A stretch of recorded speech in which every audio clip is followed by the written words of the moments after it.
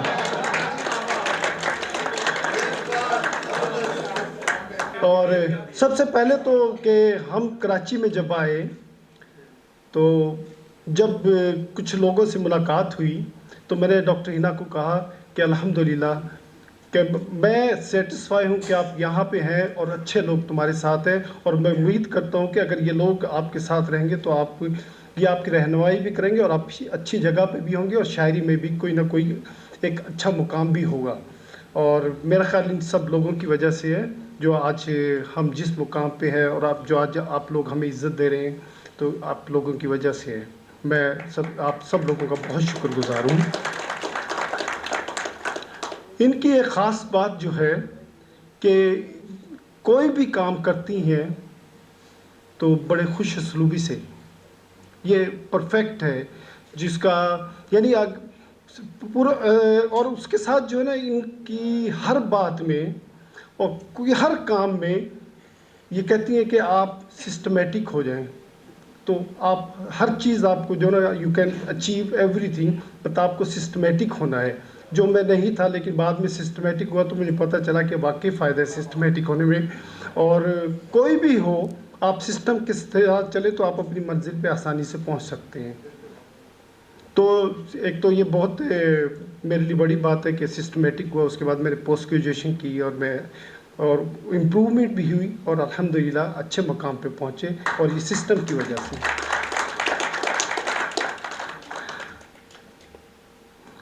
Quality پر compromise نہیں, چاہے میں ہوں, چاہے بچے ہوں, چاہے ان کے گھر والے ہوں, والد ہو, کوئی بھی ہو, کوالٹی پہ کمپرومائز نہیں کرتی. جو بات کہتی ہیں سچی کہتی ہیں اور حقیقت میں کہتی ہیں. اور کبھی کبھی تو برا بھی لگتا ہے, میری لڑائی بھی ہو جاتی ہے, لیکن بعد میں مجھے احساس ہوتا ہے کہ یار کیونکہ مجھے اس کا بینیفٹ بعد میں ملتا ہے, مجھے احساس ہوتا ہے کہ جو بات کہی تھی وہ صحیح ہے اور میں غلط ہے, یہ صحیح تھی. تو یہ پرفیکٹ ہے.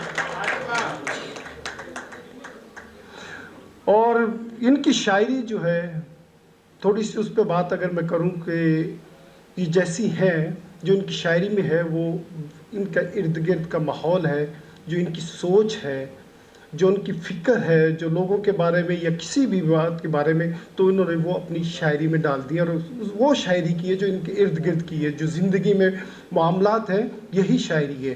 گھر میں بھی ایسے ہی شوق, روشنی کا بڑا شوق ہے ان کو نا, کہ گھر میں بھی روشنی ہو ہر جگہ جہاں جائیں. تو ہم نے چینج کیا, میں نے کہا یار گھر تو بہت اچھا ہے, کیوں چینج کریے. کہتی ہے کہ اس سے فائدہ ہوگا, آپ دیکھیے گا. ایک گھر چینج کیا اور یقیناً فائدہ ہوا, یعنی ہجرت سے فائدہ. تو ان کے ذہن میں یہ تھا ہمیں فائدہ ہوا. پھر کچھ دن بعد پھر ہم نے ہجرت کر لی, دوسرا گھر چینج کیا. میں نے کہا کیوں کرتی ہے, اس سے اور فائدہ ہوگا. میں نے کہا ٹھیک ہے بھائی. تو اتنا فائدہ ہوا, کچھ دن کے بعد مجھے کہا کہ یار اب جو ہے نا ہم کسی دوسرے سٹی میں چلتے ہیں, شہر میں جائیں. اور یقین کریں کہ ہم جب مدینہ منورہ سے ریاض کی طرف جب ہم نے وہ کیا تو یقین کریں ہماری لائف ہی چینج ہوگی. اور میں نے کہا یار تم صحیح کہتی ہو, تمہاری جو ذہن میں باتیں ہوتی ہیں وہ دے آر پرفیکٹ. مجھے شروع میں تو غصہ آتا ہے, لیکن بعد میں مجھے پتہ چلتا ہے یہ اٹس رائٹ, پرفیکٹ. تو ہم جب ریاض گئے تو ہمیں اتنا فائدہ ہوا کہ یو کانٹ امیجن کہ ہماری لائف ہی چینج ہوگی تقریباً. تو ان کی وجہ سے جو ہے بات وہ حقیقت ہے. پھر ریاض سے